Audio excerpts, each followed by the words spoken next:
What's up, guys? It's Wolverine, Death Machine, Mr. GMSI himself, Brian Cage, and you're watching True Hill Heat. Who better? Nobody.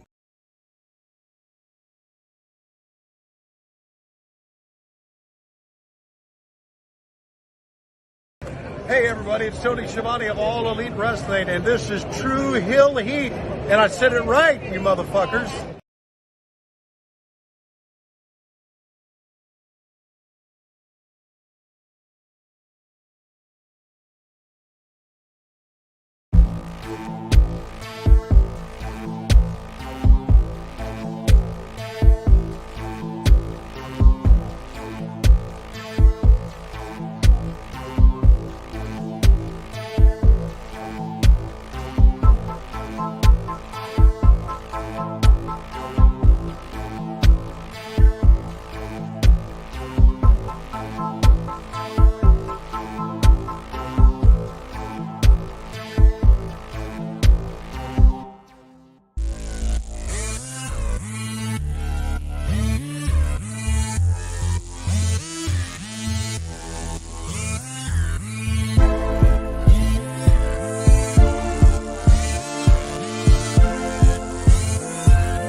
Hello. It is me, your True Hill Phenom, SP3. We are live on the True Hill Heat YouTube and Facebook for AEWramble episode 80, Ass Elite Wrestling, reviewing the February 8th, 2023 edition of AEW Dynamite. As always, I am here with the man of 47,000 subscribers, probably going to be 48 by the time we talk to you next week. You go to him for your TV and movie reviews, and of course, your honest criticisms of Tony Khan, and of course, your disclaimers, which I believe we're going to have a few today, folks. It is Jimmy Macram. Hello, ladies and gentlemen. How are you today? I'm good. I'm very good. I got to be honest. I think this might be the first show that you're more upset at than I am. It seems like that from our pre.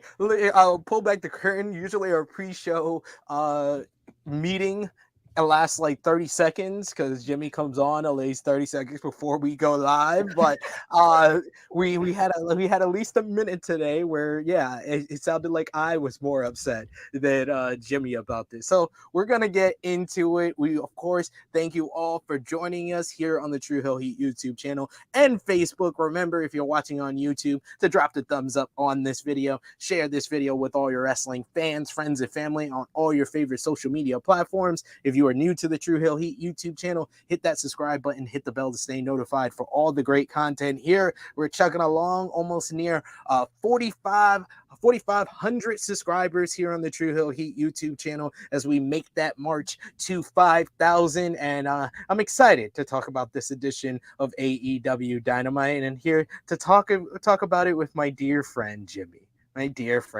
As always. And of course, sound off in the live chat. We want to hear from you, your thoughts on last night's Dynamite.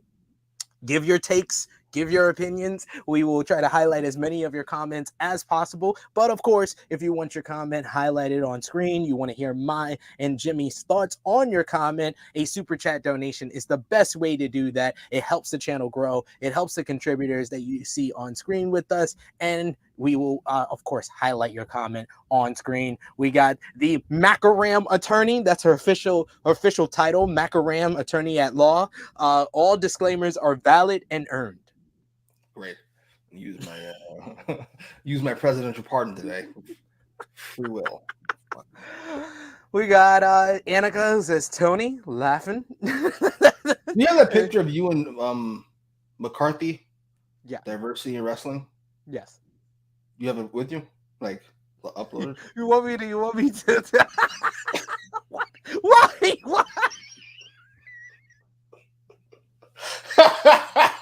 You don't know how bad I wanted to tweet when I saw it.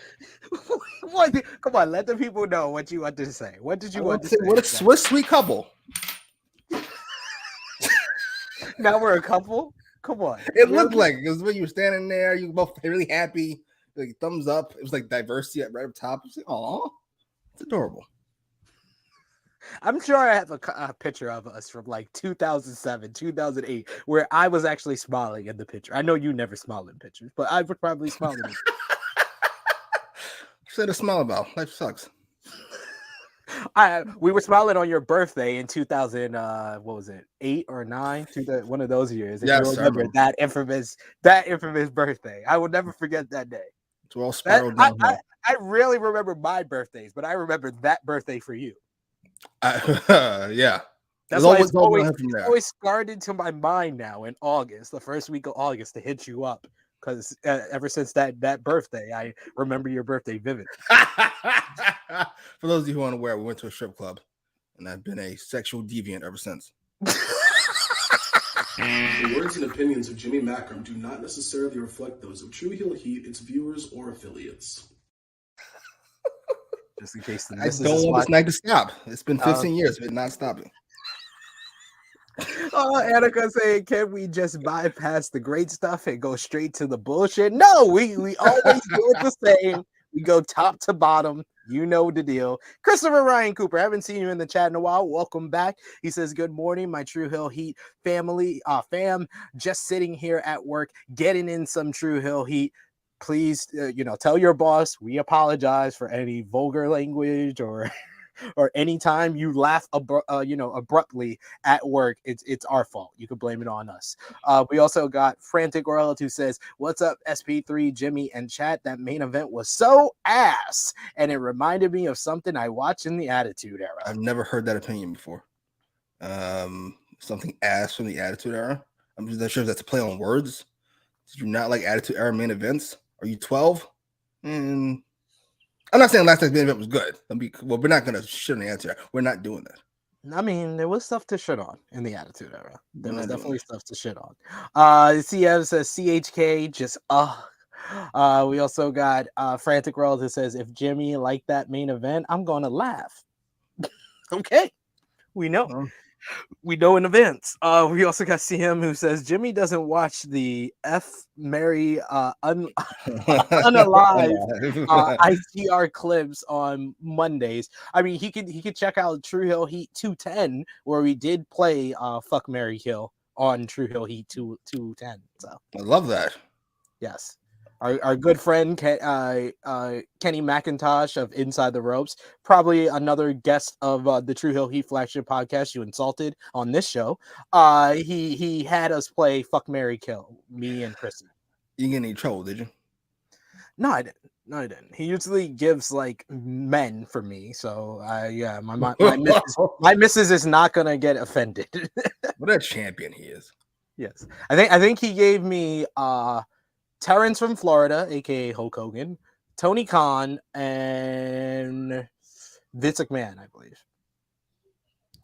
Who would you? What about you? Fuck, Marry, Kill. That threesome. Any of that. I'm trying to figure out where I'm going to put Tony Khan. The first or the last category. Marry or kill? Okay. No, not marry. Just pure violence either way, to be completely honest with you. It will not be pretty, folks.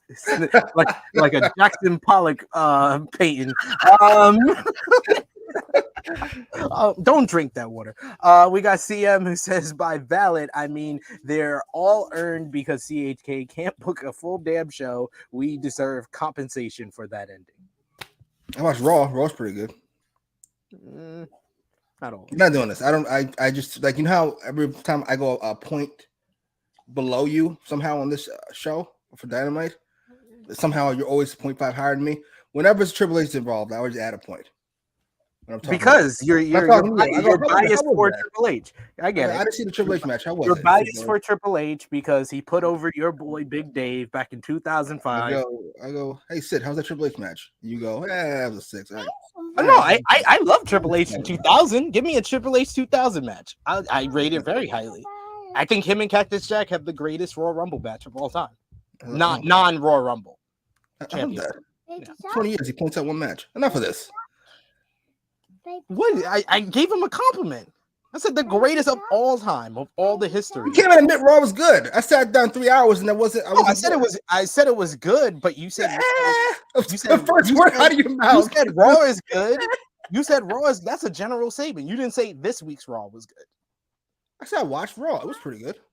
Oh, okay. Did I watch all the Raws? The last. Exactly. I had to sit through all of them. See this? I got paid to. Hey, we also got CM who says, y'all went light that day. Kenny has done worse on that show. That is true. I don't know what. Oh, here you go. We got a lot going on here. CM also saying, if you F or marry CHK, there's more money and you get the slides in the circle. She's thinking. This is strategic choice here, ladies and gentlemen. But enough of that talk there. Let's get into AEW Dynamite from last night, February 8th, 2023. The show emanated from El Paso, Texas. We don't have a slick little graphic here this week, but it was in a slave state. So what did you think about the crowd? I thought the crowd was pretty good, but kind of strangely mic'd. I thought it sounded weird the whole night. It did sound kind of like lower than you can actually. You saw other people like standing up. You would think it would be louder, but something. Yeah, I do agree. Something may have been up with the mics or so. But things started off hot with the AEW World Champion MJF coming out for an AEW Championship Eliminator matchup against Konosuke Takeshita. MJF, even though he hasn't wrestled in 2 months, looking jacked as per usual, and Konosuke Takeshita came out looking very apprehensive but yet confident in what was going to happen here, and this turned into a very good matchup by the end. MJF wanted a handshake at the start, but of course that was all a ruse so he could do a cheap shot. After some punches, Takeshita came back with a flying lariat, shades of the Undertaker. MJF worked over the arm, setting up for the Salt of the Earth armbar throughout this one. He even got in a quick little low blow when Takeshita came on offense. Takeshita came back with some furious strikes, and MJF hurt his knee trying to attack the arm at one point. Takeshita got a great near fall with the Blue Thunder Bomb, another great near fall after he did a brain buster, and then he did the shimmy on the top rope in El Paso, doing the Eddie Guerrero frog splash. That was beautiful. He got a close 2 count for that one, and the crowd erupted with Eddie chants. Takeshita lift MJF, spins him into a reverse power driver into a German suplex at one point. He also reversed into a regular power driver. Man, Takeshita was pulling out all the moves in this one. The best sequence of this matchup is when Takeshita and MJF were fighting on the top rope, and Takeshita hits his avalanche lariat off the top, and MJF just lands on his feet so smoothly. He just did it so smooth. He hits Takeshita with the super kick. Takeshita comes back with the forearm. He bounces off the rope and lariats the head off of MJF. In the end, though, MJF would lock on the Salt of the Earth armbar. Takeshita would reach the ropes, but MJF pulls him back into the middle after he got his hands on the ropes, and then hits a basically a bridging Salt of the Earth armbar, ranking back on that arm, and eventually Takeshita taps out for the win. This was a great opener to kick off the show. It really picked up. It hit different gears throughout there. It hit very good, and then by the end, I thought it was a great matchup between these two men, really showing the future with MJF at 26 years old and Takeshita at 27. This one went 13 minutes, 15 seconds after the matchup. Of course, MJF just can't take the win like that. He puts on the Dynamite Diamond Ring. He blasts Takeshita in the head, busting him open. He then mounts Takeshita. He starts bragging about the blood that he shed from Takeshita when Bryan Danielson runs out and runs MJF off before checking on Takeshita here. Like I said, a great match to kick off the show. What did you think, Jimmy? I put on my nitpicking hat. We all know Dragon is going to be watching this match. How he was that late to come out to save Dummy, I don't know. That makes no sense at all. But you know what? We're not going to focus on that. We're going to focus on the match. The match was, would I go great? I will go great. Would I go fantastic? I might actually go fantastic. After watching this match, I was like, I can't believe Dragon's not going to have the best match on the card for the second week in a row. I know. Yeah, that was wrong of you to think.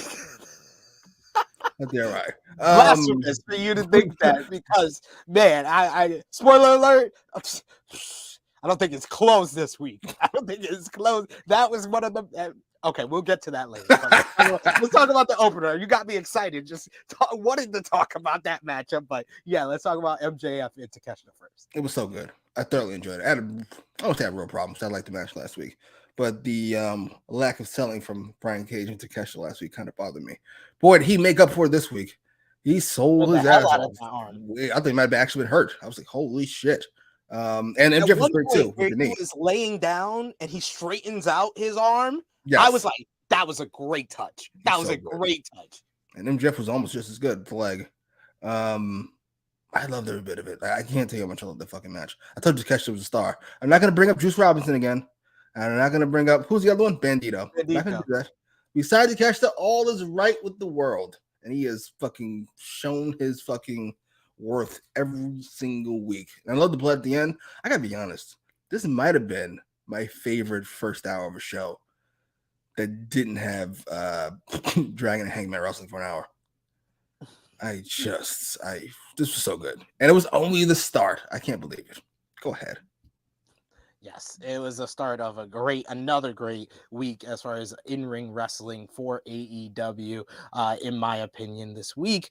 But of course, we will get to more of that as we go on with the show. Want to highlight a couple of comments I see here. We got Annika saying he's the heel. He can't do moves that cool. No, he needs to, because he doesn't wrestle so much. He needs to do stuff like that. MJF with that backflip out of the avalanche lariat. You forget sometimes, because he does so much of the talking shit and not wrestling. You forget how athletic MJF is. That was shocking, especially because first he landed his feet. He didn't stagger like a gymnast. And then he didn't sell it, so to speak. Like, oh yeah, I'm really fucking cool. No, he did like this. He did like, ow, my fucking mouth, you cocksucker. Oh, that was so good. Can't believe how good he is. It's shocking. He's amazing. I can't brag enough about how good MJF is when he's across the ring from another great wrestler like Takeshita. We got C. who says the match was really good. Shame MJF is irksome. We'll get to MJF being irksome, because this is a show.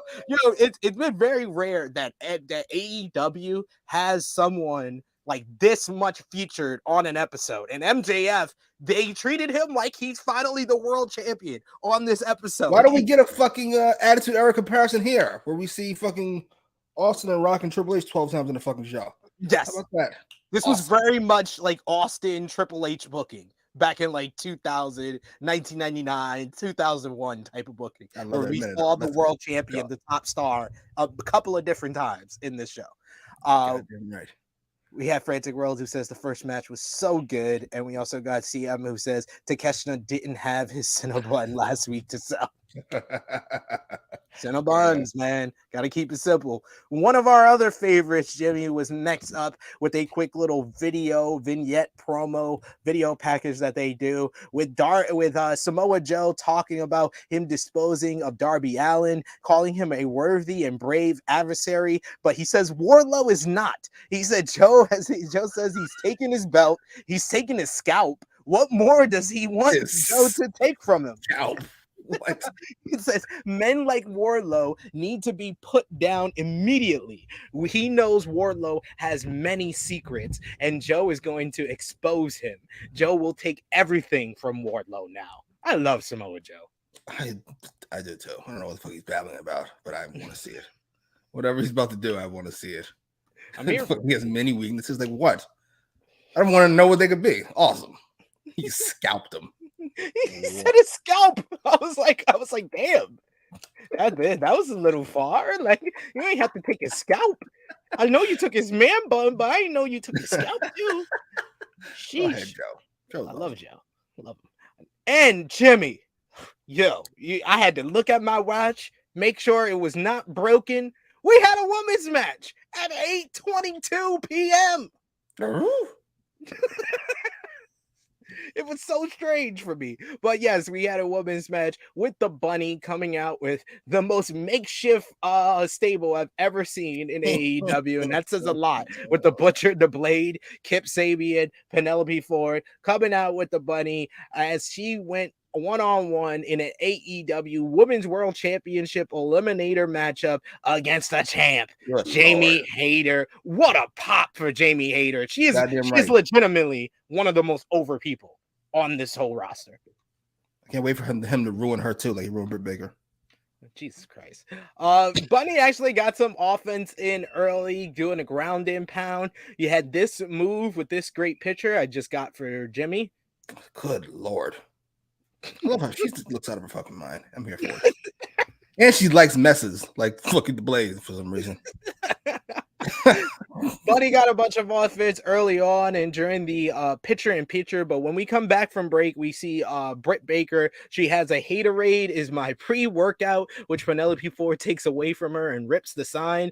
In the ring, Jamie Hayter's making her comeback. She's hitting exploders, but the second exploder, it messes up and she drops Bunny hard, either on her head or on her face. Bunny looks possibly hurt or injured at this point. So Jamie just stops her a few times and picks her up. Haterade 1, 2, 3 in 6 minutes for the win here. I think this was definitely hampered by an apparent injury. The ending looked rough, but I'll take that down to just the injury. Then immediately after, backstage, we see Saraya and Toni Storm are with Renee Paquette, and they are here to talk to Leva Bates for some reason. They bring her in, and Saraya says if her name begins with an L, which it does, so Saraya tells Renee to back up and then asks Sony if she wants to do the honors, and she says yes. She hits a forearm to the back of Leva Bates. They drop her, and then Saraya spray paints the L on her front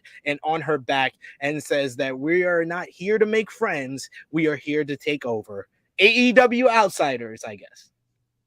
It's Britt Baker, the third man, because that'd be awesome. I'm gonna start with the angle first because it bothers me so much. Is he dummy? Let me be clear. Is dummy immune to like angles for like angle's sake? Like, why does everything have to be an interview where we're pretending we're gonna have an interview when we really just want to do the angle? We don't really care about the interview part. We just want to do the angle. We need the interview. Yeah, I just happen to be wandering here. I'm fucking. What's her name? Who's L? Leva Bates. I just happen to be wandering, even though I'm never on TV every week. I just had to be. Well, no, they had her prepped. It was like she was waiting to get her. Yeah, like here I am to get beat up. Just have them be walking backstage, fucking up random bitches. It'd be hilarious.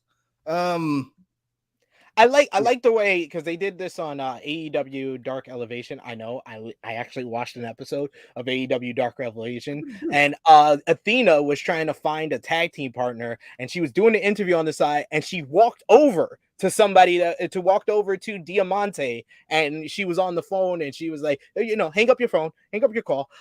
Yeah. Do you? And she's like putting the mic in her face. I like that type of thing where it feels like it's a little bit improv. Yes, instead of a fucking SNL skit. It looks ridiculous. That aside, I'll move past that. The women here before 9:30, all of them, by the way, they're still in the same block together, so we can get them out of the way.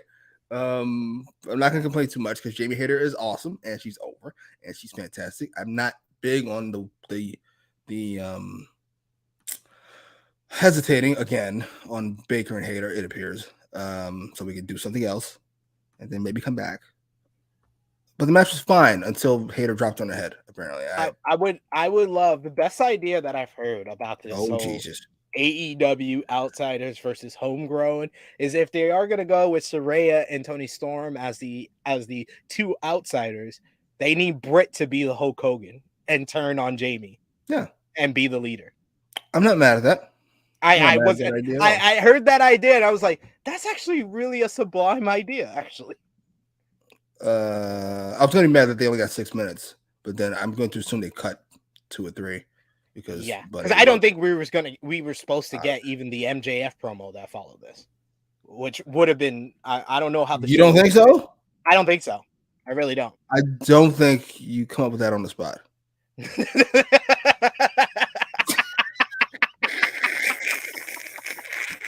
Because you have to be a real dark person to come up with this that we're about to talk about on the spot. Yeah. Even I went, all right. Wait. And that takes a lot. That takes a lot in general to offend Jimmy in some way. Yeah, poquito. Oh, let's just get to it. Let's pull the Band-Aid off and let's talk about it. MJF, he was backstage and Lexi Nair comes into his locker room following his match with Takeshita. From inside the room, you can hear MJF saying to let her in. So she comes in and he tells her to sit. He tells Takeshita that we all talked about him being the next big thing, and MJF gives him credit, but he is not the next best thing, and he can't compare to a generational talent. As for Bryan, he and the fans treat him like he's some type of scumbag. He doesn't know if he is twisted because we hate him or vice versa. He remembers the first time he was met with adversity. He remembers when he was in high school and he drove his blue Camaro and he got ticket after ticket for speeding. Come junior prom, he and his homies were in their Letterman jackets and he walks in and he sees some chick for legal purposes. He'll call her Liv. And he got to drive her in the Camaro. And while driving, she gave him some boop boop. What? He drove fast and it was raining. They hyper planed and they spun. He tried to brake. He hit the auxiliary and he hit a pole at 90 miles per hour. When he woke up, he tasted pennies in his mouth, hands covered in blood. Liv, on the other hand, her head had hit the windshield and she wasn't moving, but he put his finger underneath her nose and she was still breathing. He hears the police sirens begin to roar behind him, and there it was, adversity. So what did he do? MJF is the type of guy who grabbed the chick's body and switched seats with her and did this because he didn't want to be the one driving and lose his license. Bryan will be met with adversity and everyone will see that Bryan doesn't have the balls, the temerity to do what it takes. There will be no match. There will be no Iron Man match. Yes, MJF is a scumbag. And he's damn proud of it. This is one of the most mind-boggling but fabulous heel promos that I ever heard. Fuck. Who comes up with this stuff? Jesse, this is like the promo that just in case there was still people from before Full Gear that were cheering for MJF. It's like, how do you cheer for him now? Scumbag. What did you think? How? Wrestling fans are fucking awful. That's how. Where do I start? There's so many things wrong with this. It's all kind of awesome. First of all, there's the Liv drop. Yes. I've seen him and Liv Morgan take pictures, and we're all fine. That's not an accident. He didn't pull that name out of his ass. Exactly. And he said it was a brown sun-kissed girl. So that to me, I read that as white girl with an over-the-top tan. There were some people that said, "Oh no, he was talking about a black girl." I was like, I'd never heard that the description for a black girl, even a brown-skinned black girl. I've never heard her called brown sun-kissed, but to each his own. Sure. There's the blowjob reference. Which caught me off guard. I went, holy shit, are we still on TNT or TBS or whatever the fuck? Did we get kicked off? Did we get kicked off the air, huh? And then I was like, okay, so now this is the third MJF origin story we're getting. And I love how he pulls back the curtains on his like origin stories. And I went, but this one feels like too much. This is before he gets to the finish. This is when I'm still thinking he accidentally killed the girl in his car. I went, this is over the top. This is a bit much. I don't want to feel bad for MJF that much. And then he goes, I switched seats with her, and I could not stop laughing. what the fuck is wrong with you, bro? Oh, I loved every minute of it. I'm sure he'll get in trouble because it's so over the top. It's so over the top. If I was a TBS executive, even as me, I'd be like, all right, never mind. You know, you need to see Max Caster's scripts. I need to see yours. How's that? Because yes. We're not gonna allow this. We are not. You admitted to vehicular manslaughter or attempted vehicular manslaughter, and oh my god, it's just Jesus hilarious. Christ. I can't get over that. And it was. I was like, you know what? That's what we give MJF tonight. He's already MVP. He's on a couple times. Oh my god. Oh, so happy. This was a great MJF themed episode. Right? Can't you get this every week, please? I need this every week, ladies and gentlemen. I'm sorry, I may be sick, but The Adventures of MJF. I'm here for it. oh my god, I love it. I love it so much. We got CM who says same SP3. I thought CHK had hit the wrong button. Right? An hour ahead. All of a sudden, here come all these broads. It's like, what are we talking about? What? Frantic Roller says Joe said Wardlow is a scary little bitch. Yes, he did. He said called it bluff. He was like, "What you gonna do about it?" We also got. He also saw that scene with Athena. It was funny. It was very funny. CM says he legit marked Liv. I ain't like her, but damn, Jesus, you don't like nobody. God damn. she don't. I still want to hear your problem with Renee. I'm so confused. Oh well, you know. Do you not like Renee either? No. I like Renee. I'm a Renee fan. I was not you who was talking about Renee in derogatory terms. With that awful outfit she had for Christmas? Yeah. Yes. For New Year's. That was a New Year's outfit. Oh, I've seen right. New Year's outfits like that. Like the fucking ball. I've seen New Year's outfits like that. So what? I've seen fucking kids get kicked on the street. That don't make it a good idea. This is just like my analogy from the other day, but I won't get into that. We got Dolores who says MJF really be taking it there. Yes, it is. He really took it there. Ladies and gentlemen. Frantic World says the MJF promo was so good and so dark, but I love it. This was something from the Attitude Era. This would be like I've heard people comparing it to Katie Vick. It's not as bad as that. Trust me. You guys definitely didn't live through Katie Vick if you're comparing this to Katie Vick. We didn't see any dead body, but the story, I guess you're making that comparison. But he didn't kill her. He said that she was breathing. What was it, 2002? 2002, yeah. Jesus, Vince had lost his mind all the way back then. He was already really bad at his job. Did you hear that Triple H story about the Katie Vick thing? No. How he wanted to make it like a joke, like Triple H just being a dickhead, and Vince wanted him to play it serious because, of course, necrophilia is very serious. It's the same man that wanted to have a storyline where he impregnated his daughter. Oh, that shit is shocking. And then when she says no, well, what about Shane? Oh, okay. Well, that's fine. Yeah, let's do that. Can we get away with Shane? Maybe. Okay. I know. Me is too far, but Shane, right? Let's do that. That works. That works for you, right? Oh, yes, very attitude. I can't even think of a character who would say that. To be honest. Yes. Oh yes. Kaden reminded me that I was in a YouTube chat earlier today where I said I've never heard a black person described as brown sun-kissed. I said that I thought it meant a white girl with an over-the-top tan, and the person said, I assumed you're white. even though that person has been in the live chat for videos with me. That's hilarious. So I was like, oh, thanks for taking my race because I didn't agree with your statement. Damn. Jesus. That's strong. Yeah.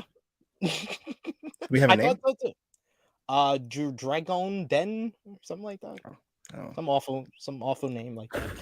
But anyway, we got Seaback who says, masterful shit right here. Yes, it was very much masterfully way of manipulate. He's a great storyteller. I'll give him that as well. Caden said, I thought he was gonna say the girl bit his dick off when they crashed, so he doesn't have a dick. That's true. I actually see MJF saying that, but like not the last part. She bit 5 inches of my dick off, so I only got 8 left. Yes. Something outrageous. Only got 10 left. Something outrageous like that would be that. And yes, Ninja Borders, you are correct. Mandy Rose is sun-kissed. Black people are not. Thank you.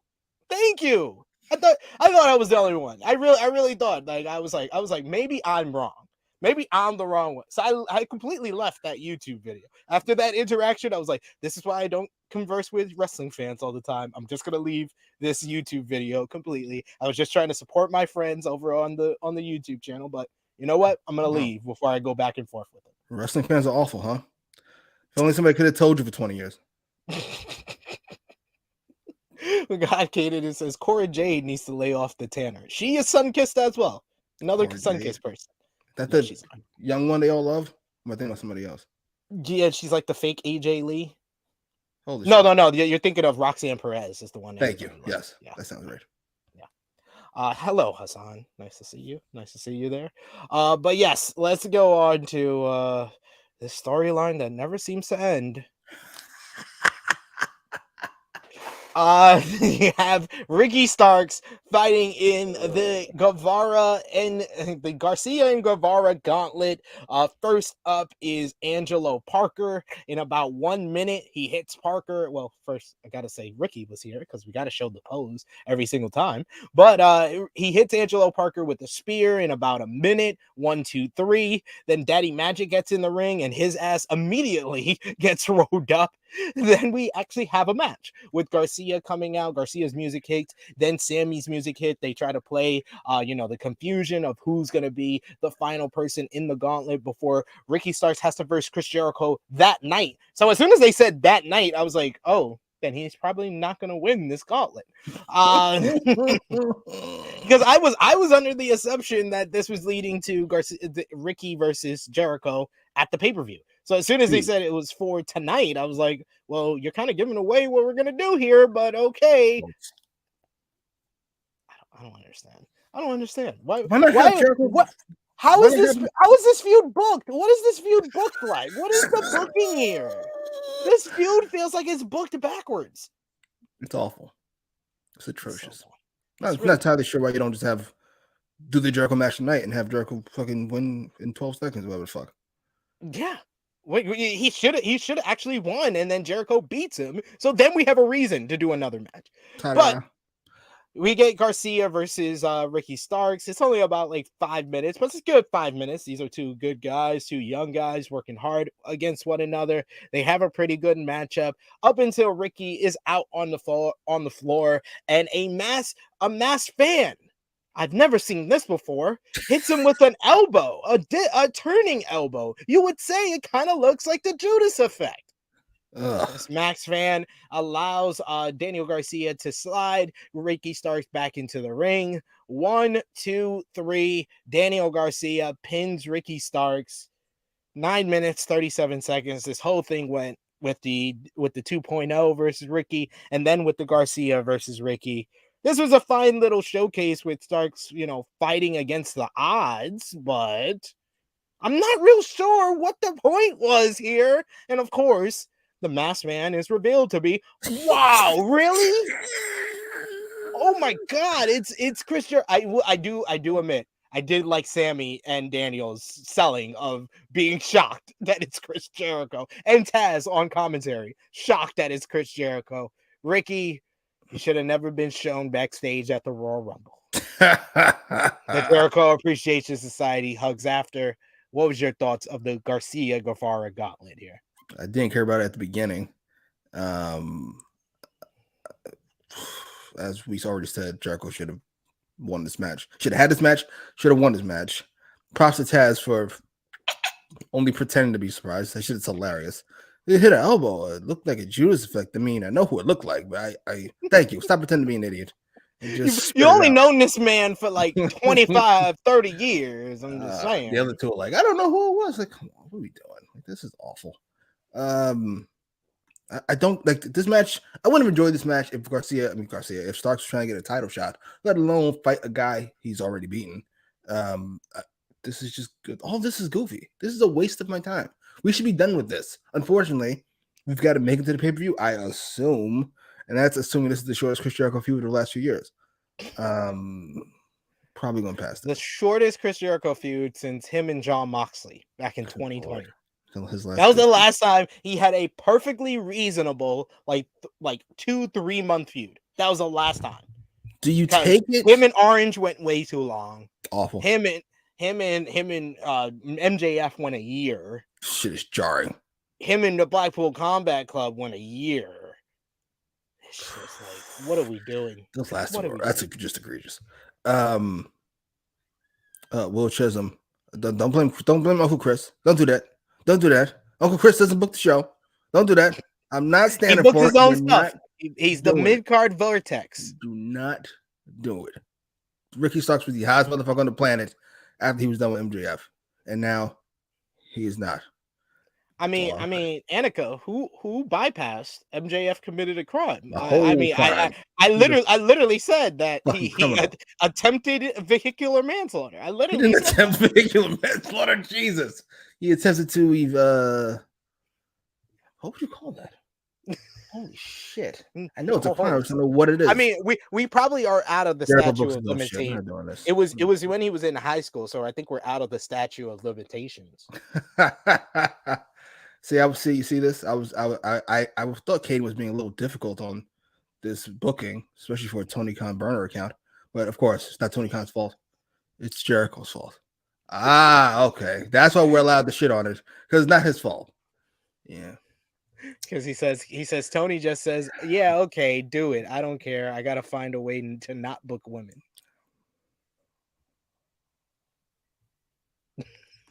Will Chisholm says, I say it again. Remember when Ricky was hotter 2 months ago? Thanks, Uncle Chris. Yeah. See that? It's fucking it's like when the economy is shit and then you blame the Mexicans for trying to take your jobs and not your fucking government. That's actually a factual statement. I can't even give you a disclaimer for that. CM says, I'd rather Garcia versus Starks than this man. I think we are going to get probably Garcia versus Starks again, since we got an abbreviated version of it here. Or Starks versus Sammy before we get to the pay-per-view. I don't see any of that. Starks should be go up the card, not down it. Jesus. He's stuck in this mid-card vortex. What can we do?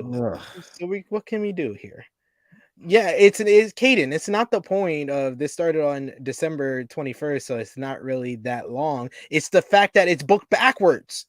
That could, for all of this to make sense, Jericho had to win on January 4th. Or Jericho could have pinned Ricky in that tag team match. Either one of those that also would have worked. Either one of those makes a lot more sense than what we've already gotten. Or Jericho says his shit. He takes that little shot at Ricky Starks. I think the night of his match, right? With MJF. Mm-hmm. He fucking Starks wants to fight Jericho, and Jericho doesn't want to fight him. I don't. Why? For what? You're Ricky Starks. I'm fucking Chris Jericho. I don't want to. Exactly. You'll fight Sammy. You'll fight Garcia. He puts people from the Jericho Appreciation Society in front of him. Then all of this makes sense, but it doesn't. This is booked backwards. Frantic World. Our sentiments exactly. F this Chris Jericho storyline. Seems like I've been saying that a lot in the past. Right? What the fuck's going on? He's still good. He's just not great anymore. Like somebody else I know who just broke a record. We're all pretending like he's still fantastic. Disrespecting greatness. I'm not. I'm happy he broke it. Good job. And a loss, by the way. That cost me fucking $40. You fucking It bum. cost me money too. Will says SP3, you right. He should have not got caught at the Royal Rumble. What? I love that. Now we're victim shaming. He shouldn't have been wearing that dress. He shouldn't have been wearing that tight skirt. Absolutely. Then bad things wouldn't happen to you if you just fucking did the right thing. Maybe you didn't be such a tease and bad things wouldn't happen. You shouldn't be going down that dark alley at night. I did not. You know Central Park is dangerous. Like, I did not say any of this, so just in case people want to clip this in the wrong way. The words and opinions of Jimmy Macram do not necessarily reflect those of True Heel Heat, its viewers, or affiliates. I'm just saying. I don't blame the victim. I blame the victimizer. Dummy. And Christian. The victimizer. There he is. There he is. Fucking criminal. He's a war criminal guy. Better picture of him. Ricky Starks, Britt Baker. He's a fucking war criminal. Everybody I love, he tries to ruin. He's doing it to you purposely. He's doing this to you. Backstage, Renee is with daddy ass Billy Gunn and the Acclaimed. Renee asks Billy how he feels about all of this being in the middle of his sons and his black sons. Billy says he cares about all four of these guys. The decision has been made is that he will stay in the back. Max says they are the best, the world's favorite, and they support Billy's decision. Bowens looks a little offended and a little kind of confused about Billy's decision, but then he says that he still wants to scissor me, daddy ass, and they scissor to end this segment. This all felt like a red herring that Billy was going to turn. Yes, but we will get to that. We will get to it. Let me see if we got to feature any more comments here. We just got the countdown. There you go. We got Caden saying, when was the last good Jericho story? Moxley. It was Moxley. I love the Eddie stuff before. The Eddie stuff up until Revolution was really good. Yeah. And then, up until Revolution when Eddie beats him. I even like him turning heel on the Dynamite after and forming the Jericho Appreciation Society. I like all that stuff. And then it went off another. I even go as far. I even like the Blackpool Combat Club coming in. I loved Anarchy in the Arena. I loved Blood and Guts. I loved the 6-man at Forbidden Door up until Blood and Guts. That feud was good. Because it should have probably ended at Blood and Guts. It definitely should have ended. But we never even got Claudio and Eddie like I wanted. Yeah, no, not like you all wanted to. Like you all told me what's happening. You see that brilliant booking? How we smoothly segued to Eddie and Claudio. That's long term. And then what? Right. What's the most egregious act of 2022? Is Tony not giving us Eddie and Claudio, or not giving us FTR Young Bucks for all the tag team titles? Oh, that was pretty egregious.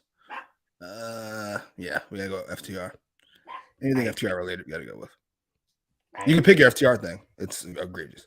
And you've been hearing Dax on his podcast. He's been saying like, yeah, he's like that was a bad decision. Should have definitely gave me that match. Another bad decision. Throughout the year, I'm gonna give you credit because at least you said it would have been Triple H if he was there the whole year. But the rest of you have no excuse. You make me sick. I am fair and unbiased. I don't know about that part. You are fair. I am unbiased. I'm unbiased. If something's good, it's good. I thought your statement earlier of Raw is good, I thought was a general statement of Raw has been good, and that's why I corrected you. Raw this week was really good because it had one of the best promos I've heard in quite some. It had an AEW promo in WWE with Paul Heyman and Cody. So first of all you bums who want to save the main event WrestleMania. You forgot who's fucking helping Triple H book the Roman storyline? You understand? Paul Heyman is right there. Paul Heyman, he's always there. Always there. He's always there to help out. Next, we return from commercial break, and Bryan Danielson is with Takeshita while Renee Paquette asks him about tonight and his big matchup against Roosh. And then we hear the door lock, and he's closed with it. We hear some Spanish on the other side, and then we hear Roosh's entrance theme in the arena. Roosh MJF become fucking Triple H. I know. DX locking him in the locker room. that was a straight out of the Attitude Era type of thing of trying to lock the guy in the locker room. So Roosh comes out for this matchup, and then we get MJF coming out immediately after, and he tries to pressure Aubrey Edwards into counting Bryan Danielson out. He says that they need to talk considering the AEW rule book. Bryan is scheduled for a match here and now, and he isn't here. The crowd calls him Calero, and he says no habla español. MJF tells Aubrey to ring the bell and start the count. Aubrey very slowly starts counting out Bryan. I love the annoyed look on Aubrey's face as she's counting.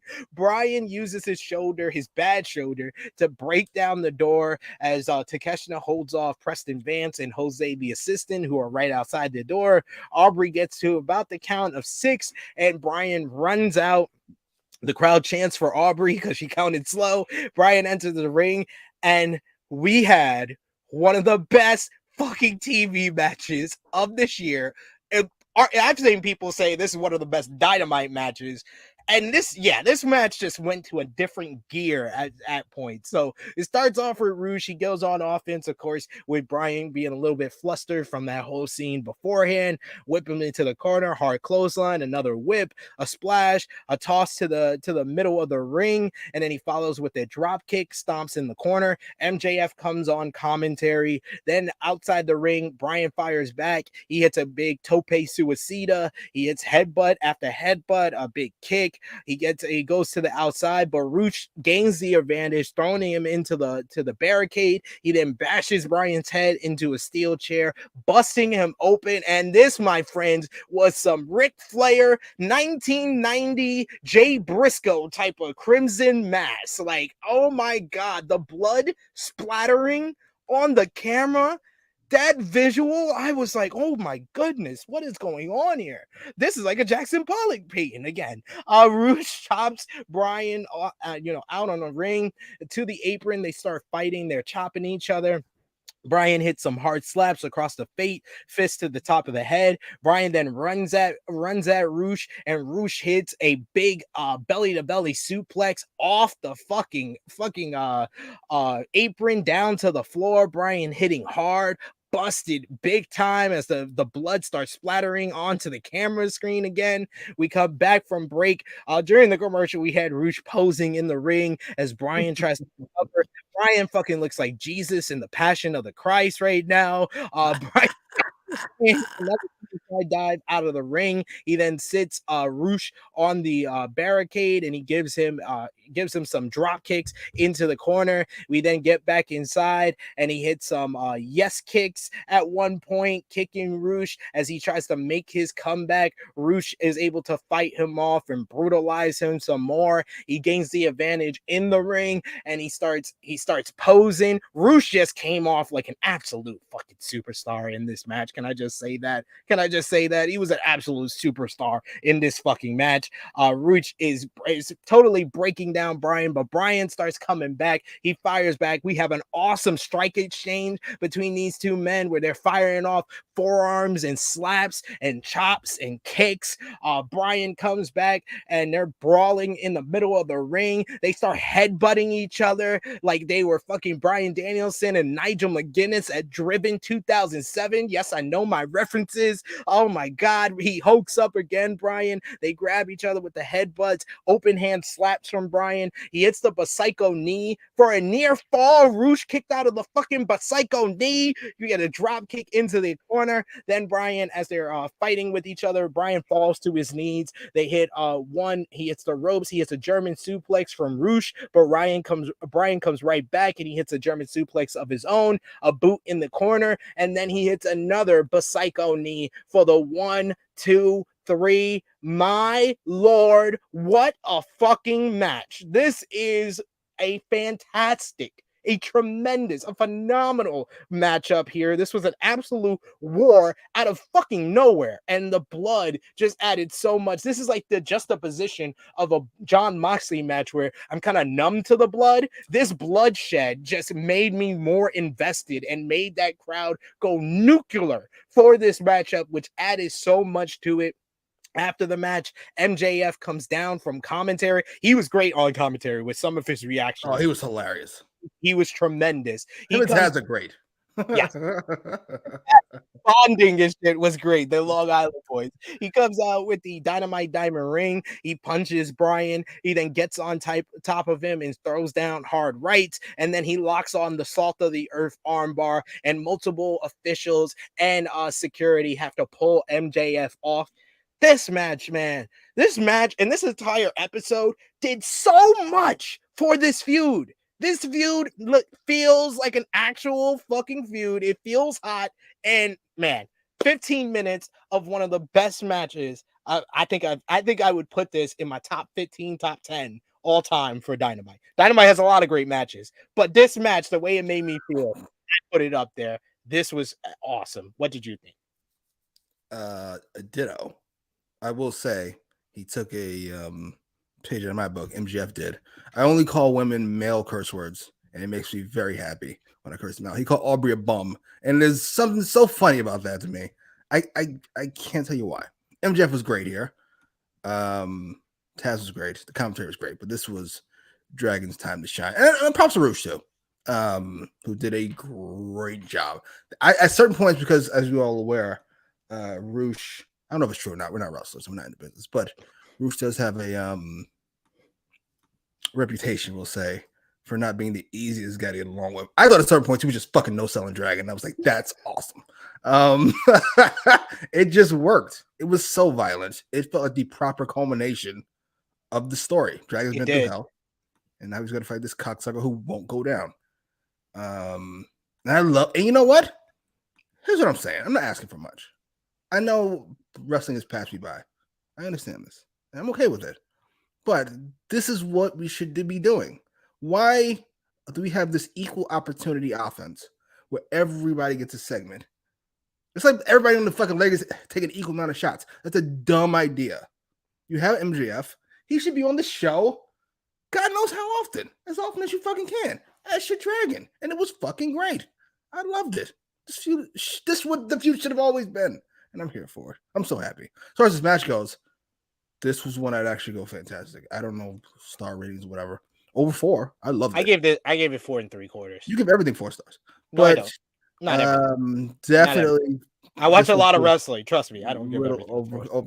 Keep Jamie Hayter and fucking what's her face. That was 4 1/4. That was 4 Jamie 1/4. Hayter. I don't give a fuck how much you hate it. And I would let her do awful things to me. What? Hey, who? I don't. I love Emi Sakura. Ever since she was in that tournament that they had overseas, where she wasn't doing the Freddie Mercury thing, I've been a fan. And you know how I feel about Jamie Hayter. I would do awful things to her. I would let her do awful things to me. And she's great in the ring, too. But I love how everybody, I saw this multiple times online. I see it multiple times in the chat. It's like Andrade just at home having a tantrum. He's kicking air because Roosh done took his spot. If his spot is already taken, it's done. Taken? It's done. It's done. Taken? Taken. It was given away. I don't want it. Get me the fuck out of here. Though, after Vince came back, I might have reconsidered my tone of voice. I might have been too hasty. It's like, I might have been too hasty. How you doing, Tony? Poor bastard. Oh, I love it. I love this match. He's still getting paid, I assume. Huh? I love that. The best wrestler in the world right now. Yeah. He's the best wrestler of this generation. Like, He's the best wrestler ever, as far as I'm concerned. And it's not really a discussion. No disrespect to Shawn Michaels, Brett, Benoit, Eddie. Nope. He's my favorite all-time wrestler. We were there in the Hammerstein ballroom. Like he's my I said the best. This is the best way I could describe Bryan Danielson. He's my started from the bottom, now we're here wrestler. Because we saw him with just a couple of hundred more people in 2006, 2007. And even then, we were like, this guy's the best wrestler in the world. It's amazing. This guy is amazing. We saw the match. And this matchup, you know what it felt like? The Morishima matches. This felt like, even though Roosh is not the size of Morishima, how he felt in this match was like he was Morishima. Like he was just brutalizing Bryan in that way. Yes, though back in the day, I was not a fan because I was still like in it, like a wrestling fan. So Dragon losing to Morishima was egregious to me. I remember how mad you were at Manhattan Mayhem 2010. So pissed. goddamn mad. That was the one where he broke his orbital bone too. I Yes. remember What the fuck is this? But yes, Dragon is the best wrestler in the world.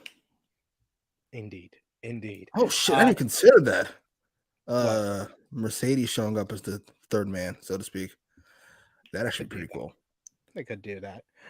We got Annika who says, I'll admit I wasn't sure that Roosh should have been Danielson's last opponent because of Roosh booking TK. But dude, he's been booking him pretty well this year. He's been he's been on a winning streak, and he just just the way he fought this matchup was like it was a great follow-up from last week because he fought like he really wanted to make that money. He really wanted that money. That's all he was really fighting for. This really legitimately came off like a bull versus a dragon. This was what this fight came off like. What a great match. What a great storyline. When is the pay-per-view? March 5th. All right, so we got plenty of time to fuck it up. But as of the moment, we got perfectly done. 4 weeks, I think. No, we got the 15th, the 22nd, and the 1st. So 3 episodes of Dynamite left. It's hard to fuck that up, though. I'm sure TK will give it his best fucking shot. Just have MJF and Bryan talk. And have maybe 1 or 2 more Bryan matches. That seems to be his best booking decision of 2023 is let Bryan wrestle. And I love the progression of these opponents because you had Takeshita, which is more like a strong style Kings Road type of matchup with Bryan on the 11th. Then you had Bandito, who's more of the traditional high flying lucha libre. Then you had Brian Cage, who's the muscle bound power and strength versus Bryan. Then you had Timothy Thatcher, the technical expert, who's going to go after the injured arm, the injury that was set up the week prior. And then you had finally just a guy who was just going to tear Bryan's ass apart and try to bloody and murk him in the middle of the ring for the finale. Great stuff. It's so simple, but so good. Shocking. Let Dragon wrestle, let MJF talk. Who would have thunk it? Next we had Impractical Jokers backstage. They stole Jericho's bet. What the fuck are we doing? You know what? They're on TBS or TNT, right? Yes. All right. So you know what? I'm gonna give you a pass. I'm sure the executives made a fucking phone call. It was like we're gonna make this call. You need to feature them to promote the season finale. I mean season premiere. Like, I think we should. So you'll take care of that, right? Okay. So I'm in from Office Space. Okay, just remember this when we talk about negotiations. Just remember this. One Mike Nation, thank you for joining us, sir. I see a lot of people are just joining us now. We started a little bit earlier this week. Don't worry, we'll go back to our regular time, 1:05 p.m. Eastern time next week. But thank you everyone who joined us early. I appreciate that as well. Then we go from specifying it's on TBS and True TV. So Impractical Joke. Okay.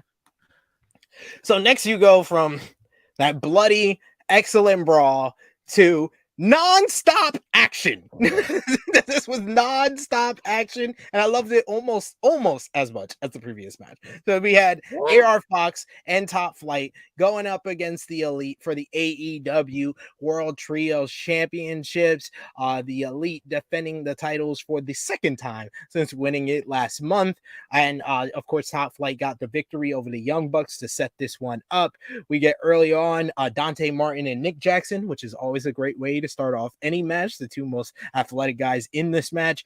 Top Fox, as I like to call the trio, getting a bunch of offense in.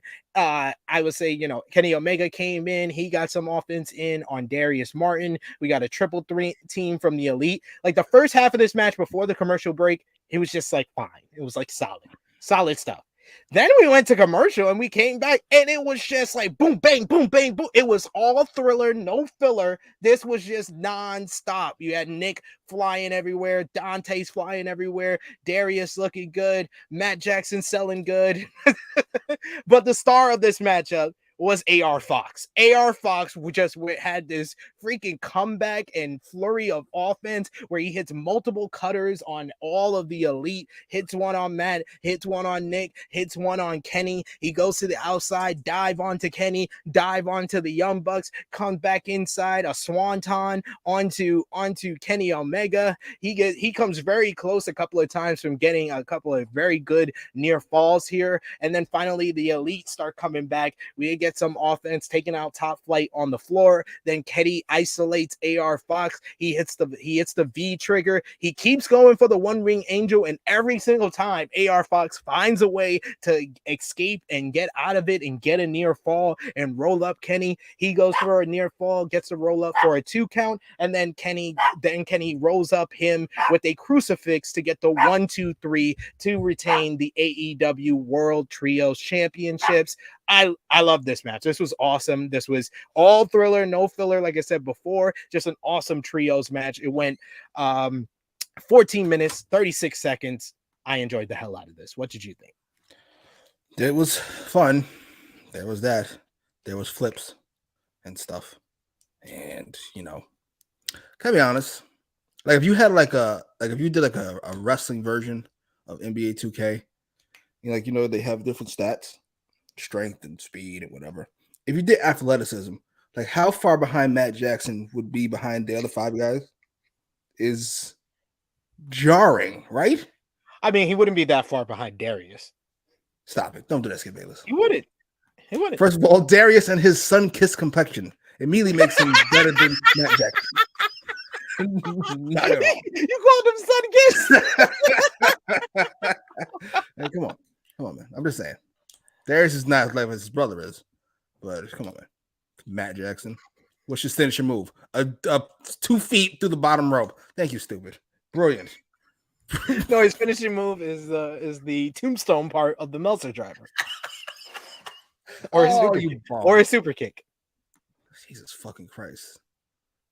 We gotta start putting Nick Jackson in the GOAT conversation. 20 years of carrying this fucking bum. You gotta have this conversation. Ric Flair, Shawn Michaels, and Nick Jackson. The words and opinions of Jimmy Macram do not necessarily reflect those of True Heel Heat, its viewers, or affiliates.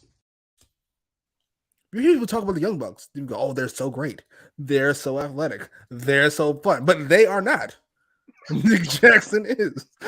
Nick Jackson is the brains of the operation. Why are you disrespecting the brains? You disrespect both Matts in both of these great tag teams of the Hardys and the Young Bucks.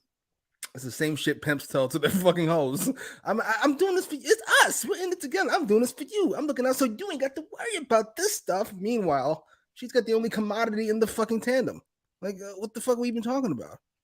Sorry. Bit of a tangent. What a reference. I don't know, folks, where that came from, but here we are. We're here. We're here, y'all. Yeah, that was good. I gotta be honest, it was hard for me to enjoy after Dragon Rouge. It just fucking that felt so real. I thought it was a great match. And that felt so real. It was a great follow-up. So not. No. What? It's a great follow-up. Yeah. No. These two are having a street fight, and these 3 motherfucking doing gymnastics. These 6, pardon me. It had to be different from the last match. It had to be good. It was good. Okay. Fucking guy. Frantic World says, I'm so happy that AR Fox had a match with Kenny Omega. I want a singles match. That was like the best part of this matchup was them going at it. And AR Fox. I like that the finish kind of put over AR Fox with the fact that Kenny could not hit the One Wing Angel on him. How old is AR Fox? He's 30, in his late 30s or 40s, early 40s. Seriously? Early 40s or late 30s, yeah. Jesus. He definitely looks older than the other two. But I didn't know he was quite that old. Holy shit. What the fuck's he doing? Yoga. No, he's actually he's 35. Oh, okay. A lot of yoga and fucking gymnastics. He looks like he smokes Newports.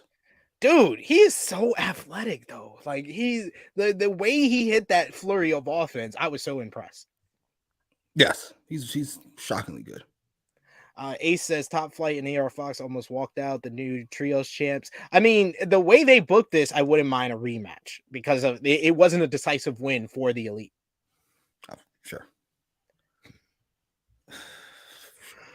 See, I'm saying, woo, this damn match. Alan Weinstein saying match of the night. Fox is a superstar. We also out to everybody. How many superstars in the business these days? 40. That's not how superstars work, sir. He's 35. He's 35. That's super. That's you're hitting your prime in wrestling.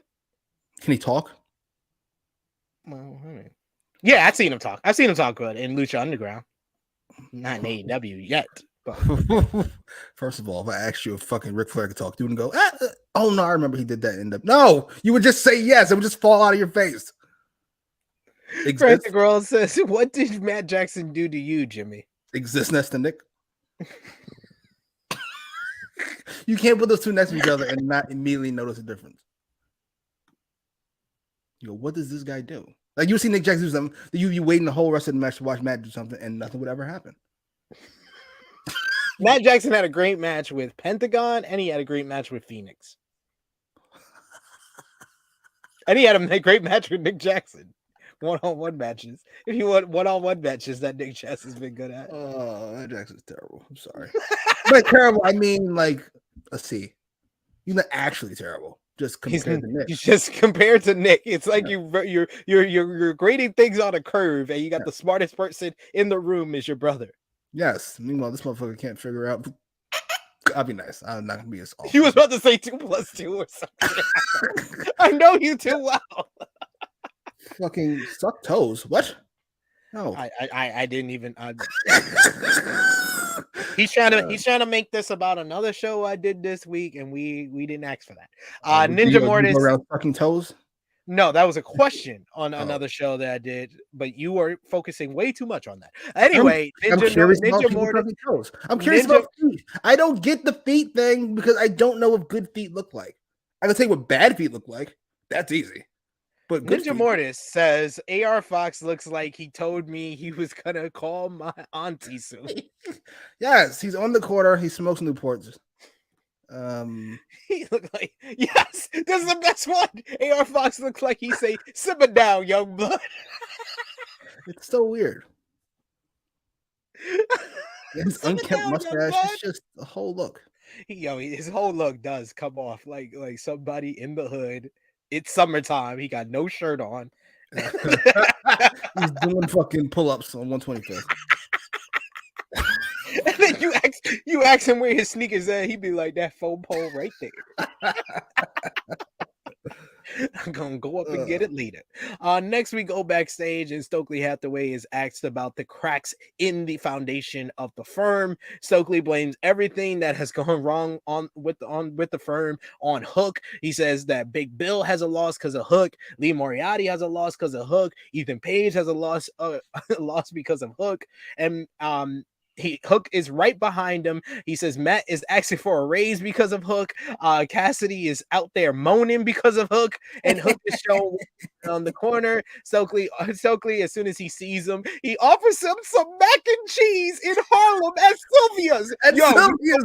You know me, I popped so much for this moment. When he said at Sylvia's, I was like, yes. I had to tweet out. I was like, yes, Hook. Sylvia got some popping mac and cheese. You got to get the turkey wings with the gravy as well. Oh my God. I want to go back so bad. He hooks his left arm and gets in Stokely's face, and he tells him to be cautious with those words, sir. He releases Stokely, and Stokely asks for medical help. This was fun and stupid. This is so funny, stupid. It was. I love it. I love it so much. Same. I enjoy Stokely. Just give Stokely, he doesn't even need that much time. He just needs 30 seconds to say a couple of jokes, and I'm entertained. We wasted a lot of time. How long ago was that? Jesus, 3 months ago with the firm, that whole long ass fucking promo they gave. But we've now found their level of where they should be. They're comedy heel fonder. Yeah, they're fun. Yeah, that's it. I like it. We got in the chat Ninja Mortis, of course, he's happy. Hook. Oh Lord. The Hook Nation, the Hookers. They come out for the Hook segments. All right. I think we prolonged it enough. Let's talk about the main event of this show. Sure. All right. It was the Guns challenging the Acclaim for the AEW World Tag Team Championships. Max Caster got a huge reaction for his rap because he spoke in Spanish to a Spanish-speaking crowd who absolutely popped ridiculously for this. We then get Max and Colton. They start things off. They tangle up. Crowd is super into the Acclaim, and I'm just like, first of all, I will say, I want to give AEW credit. They gave two homegrown young teams the opportunity to be in the main event, the AEW World Tag Team titles in the main event. That makes all the sense in the world. It's just how this match transpired. At one, this match was not on the level of the two previous matches before them or the opener. And two, it was the finish. Just how everybody was feeling very euphoric after the trios match, feeling very euphoric after Roosh and Bryan Danielson, feeling very euphoric after MJF and Takeshita. Then we get this match where we get a spectacular ref bump. This referee sold the shit out of this ref bump too. I will give him credit for that. The ref goes down. We get the Guns. They get the AEW World Tag Team titles. Billy comes down. It looks like Billy's about to turn on Anthony Bowens. He lifts him up so Austin Gunn can hit him, and then he moves Anthony Bowens out the way. He grabs the title from Austin, but Colton comes from behind, hits him with the title. The ref is still down. The Acclaim hit the mic drop. They have an obvious visual pin. The referee is put back in that they only get a 2 after Colton pulls Anthony Bowens out of the ring. After a little bit more tussle, Colton nails Anthony Bowens with the AEW World Tag Team title, and Austin rolls him up for the 1, 2, and 3. Austin and Colton Gunn, the Ass Boys, are your new AEW World Tag Team Champions, and this crowd absolutely hated this shit. They booed. They did not seem happy at all with the Acclaim losing here. They didn't seem happy at all with the Guns winning here. I just don't understand, because the Guns, I think they are cool mid-card heels. They play their role very well, but they are not ready to be the AEW World Tag Team Champions. I just don't think they're not that good in the ring in comparison to all the previous Acclaim aren't either. World Tag Team Champions. The Acclaim are at least over. They're at least over. I love that. So it's not about being ready, so being over. Being over or ready. Either or both. Both preferably, but the Acclaim were disappointed afterwards. Their music played to end the show for some reason. I mean, I'm secretly hoping that this sets up FTR to make their return and beat the Guns for the AEW World Tag Team Champions. And then my complaints here are all No, it's still bad on this episode. Yeah. It's still a bad ending. I feel like this is the last episode I remember having this deflating feeling at the end of the episode was the episode with Santam Singh debuted back last May. That's the last time I felt that deflated after what was a really good to great episode of AEW Dynamite. This just brought me right back down. Jesus, what did you think? Christ, you guys are so over the top.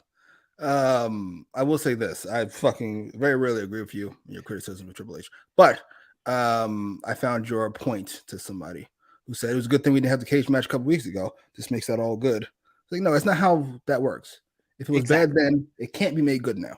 It just can't. It's how this works. So I don't care what happens. I don't care if Austin and Rock come to AEW and beat the ass push for the belt. It doesn't make this good. It just doesn't. That's not how it works. It's bad then, it's bad now. However, I gotta be honest, I didn't hate it. I don't hate it. Maybe it's because I don't love the Acclaim, but I didn't hate it. I was fine with it. And it's not like you were supposed to feel good about the Ass Boys winning. You're supposed to feel shitty about it, and you all apparently do. Congratulations, dummy. I will say, and you know what it is? I think you. I hadn't considered that.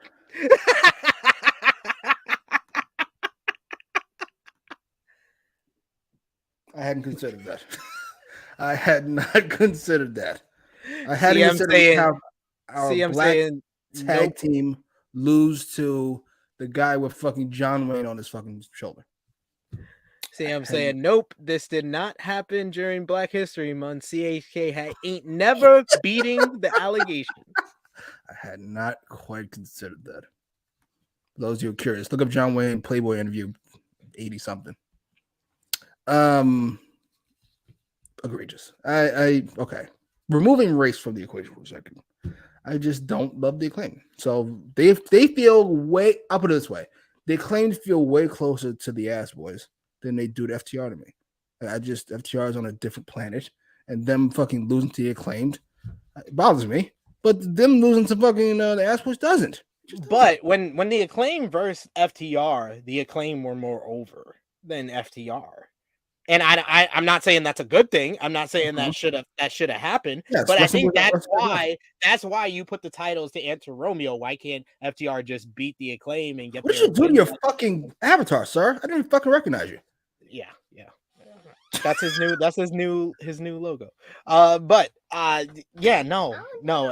think if it's FTR defending against the Acclaim, it's a little bit different. But them beating the Acclaim for the AEW World Tag Team titles, it didn't matter who beat the Acclaim. They were gonna get booed, but I don't think they would get this harsh a reaction and the bullshit chant if it wasn't the Guns. Isn't that over? Isn't that over? You didn't want to see them win, and they won. And now you hate all of it. Good. So you want to see them lose. I think that's the point. Yeah, everybody's talking about it too. So yeah, I didn't hate it. I just didn't. That's why I said I thought the execution of it, a lot of stuff was off. The title belt shot, the pin, the execution, and it going on last on a show that had one of the best, Dynamite matches of the year with Rush and Danielson, a great opener with MJF and Takeshita, and an awesome trios match. All of those matches, I feel, would have been better options. If you had this in the middle of the show and the crowd's deflated, you could pick them back up with one of those two matches at the end. So at the end like that felt like felt like a flat finish for me. We'll have a question then, if that's the case. What was the last title change that took place not at the end of the show? The last title change that took place not at the end of the show on TV. Moxley and CM Punk. Yeah, that's like extemporaneous circumstances. Yeah, I get why it was at the end. I'm pretty sure that the Young Bucks didn't want to go on last with their reputation. Especially if there's gonna be a title change. I would have been pissed. Like, these motherfuckers, how dare you take the main event spot when fucking we're doing the title change? I don't know. It's not bothered by it. I brought with the music playing at the end. I didn't get that. I didn't get that at all. It actually reminded me of a kind of shitty version. We're doing Attitude Era references. Whenever Austin would have a loss or something awful would happen at the end of the show, Austin would always stun somebody at the end, and we play Austin's music. No, you know what it reminded me of? WrestleMania 2000. Yes. I was like, I don't feel good about any of this, and this is not making me feel better. I was like, Rock beating up Stephanie and giving her the people's elbow does not make me feel better about Triple H winning here when he shouldn't have, especially not beating of the Rock to end things in a fatal 4-way when it should have just been a singles match between them. Yeah, I know Austin wasn't ready, but you really should do the backlash match at WrestleMania. Absolutely. I always stand by that, even 23 years later, that should have been the main event of WrestleMania 2000. We get CM saying definitely should have been in the middle because that silence. Woo, that silence. It was hilarious. I'm sorry. I'm here for it. We got One Mike Nation says, I like the idea, but the execution was terrible. Would have been better if the Ass Boys got wins outside of FTR before this match. Another great point. Why is that the only match they won in the lead up to this was against FTR? If you're going to do the title change here, it should have been the Guns who won last week, not the Acclaim in a squash match. Wow. Okay. I'm not mad at that point. We should know something was up when the Ass Boys started getting all these middle of the road promos. True story. Yuma Boy Blue says, I love the Acclaim, but I agree with Jimmy. They are still up and comers to me. Like the Ass Boys, they are still developing. They're all mid. Sorry to break your bubble. As over as the Acclaim may be for all these fucking losers, they're all very mid. So mid losing to mid does not bother me. Sorry. Fair enough. That is fair. I guess that's fair. As fair as you're going to be. Let's wrap things up, Jimmy. We're at the end of the show here, so you know about that time. Everyone in the group, in the chat, let us know. Thumbs up, thumbs down, thumbs in the middle for this episode of AEW Dynamite. Out of 10, what did you give the show? And of course, match of the night, MVP and LVP. So, Jimmy, let's put our thumbs in the middle for the February 8th, 2023 edition of AEW Dynamite in 3, 2, 1. Thumbs up aboard. I guess that's Harlem saying that she gives a thumbs up as well. Out of 10, what did you give the show, Jimmy? I'm gonna go what did I give last week? 8.5. I'm gonna go 8. This is a rare time, folks. I'm going 7.5 out of 10. I was at like an 8.5, near 9. I'm going into the main event. And then, yeah, it felt so flat for me. So I have to give it a 7.5 out of 10. Wow. That's the only time I've had a rating higher to you ever. No, it's not. It's been. It had to be. It's been at least a year. It's been at least a year. My memory doesn't go that far back, but it's been at least a year. Exactly. What are you talking about? You don't remember nothing. AEW, most certainly not. What are we talking about? What are we doing here? What type of finish was that? Like, That's seriously. bullshit. I miss CM Punk. Every time. Jimmy, what was your match of the night? Oh, it's fucking Dragon and Roosh. It's not even all that close. Holy shit. I love 3 matches, and yes, you'll see my star ratings on I believe on the weekend, and I gave 3 of these matches 4 stars or more.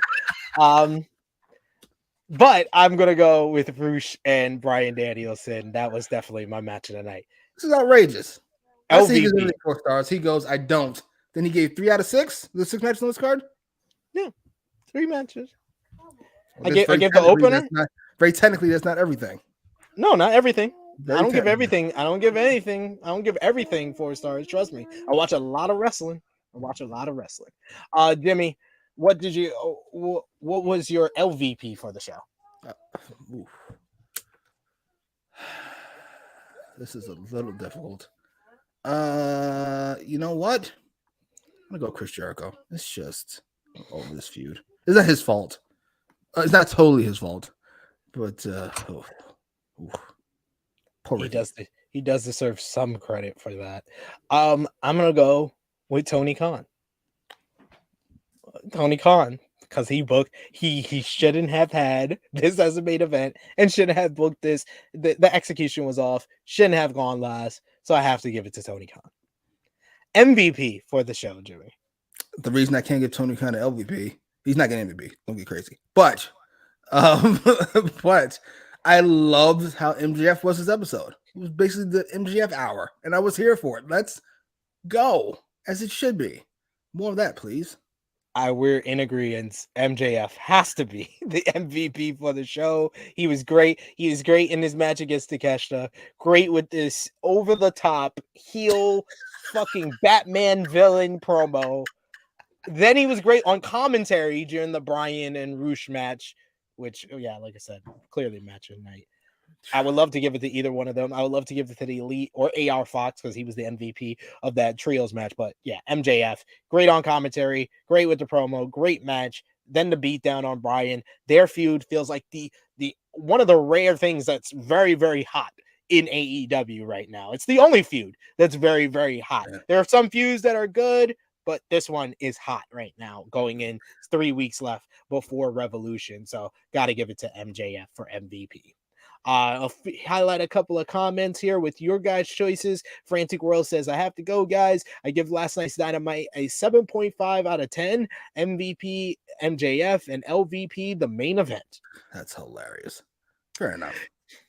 We got Safet, who gives MVP to MJF. Goddamn right. Ace gives MVP to MJF. Safet agrees with me. Tony Khan, LVP. We got Seabag, who gives MVP to MJF, LVP to the Guns. And we got Ace, who gives it a 7 out of 10 match of the night. Roosh and Bryan Danielson. Chef's kiss for that match. Roosh's best match that I ever seen him in. Sure. I know you haven't seen much of Rush. I've seen a few of them, but I can't remember any of them. The Moxley match was his last great AEW match. Yeah, sure. I know that's asking a lot for you to remember things. Jimmy, please let the people know where they can follow you on social media and what you got going on over on your great channel, sir. At Jimmy Macram on Twitter and Instagram and Facebook and on YouTube, where we do stuff. And talk about TV and movies. You can follow me on the Twitter machine at True Heel SP3. Follow the gang, Facebook, Twitter, Instagram at True Heel Heat. We've been having a bunch of cool announcements of some exclusive interviews that we got coming up. We got an interview with a couple of independent talent that's going to be dropping either next week or the week after. My interview with Sam Adonis is going to be dropping next week ahead of Warrior Wrestling 28. You also got my interview with Vinny Pacifico that's going to be dropping in a few weeks as well. So check us out on social media where you get a lot of those updates. Thank you so much to everyone who subscribed so far to True Heel Heat Sports. We just hit 300 subscribers over there, making our march to 500 subscribers. So if you haven't already, subscribe over there. Thank you so much to everybody that has followed us over at twitch.tv/True Heel Heat Gaming, where we just hit 100 followers over there. So growing these other platforms. If you want to support us in the best way possible, patreon.com/True Heel Heat, $3 a month, more exclusive content. Right now, we have my review for NXT Vengeance Day, my review of Raw this week with that classic, amazing Cody Rhodes and Paul Heyman promo exchange. I talk all about that and the Elimination Chamber card on patreon.com/True Heel Heat. No, so God damn, they're not playing. Check that out for sure. And join us live on Saturday at 11:05 a.m. Eastern Time. True Heel Heat 212. And we have special guest Mex of WrestleManiacs and Wrestle Things podcast. What's the problem here? What's EBB? Sorry, EBB. Sorry, Jeez, like you just realized we started an hour. This way you have to have notifications on, EBB. Try it sometime. Tomorrow, right here, Mex from WrestleManiacs and Wrestle Things podcast will join us on Saturday, 11:05 a.m. Eastern Time. It'll be myself, Miss Chrissy Love, joining us for that one as well. Join us tomorrow when we drop our NJPW, The New Beginning in Osaka previewing the huge card from New Japan Pro Wrestling for this Saturday. So check that out tomorrow. It drops on the channel. Hopefully EBB listens to me and he hits the notification. Hit the bell to stay notified, good sir. Yes, I hope you will enjoy the good rewatch, sir. Thank you. Thank you so much for joining us despite being late. But for Jimmy Macram, it is me, your True Heel Phenom, SP3. This has been AEWramble, episode 80, Ass Elite Wrestling. Signing off until next time.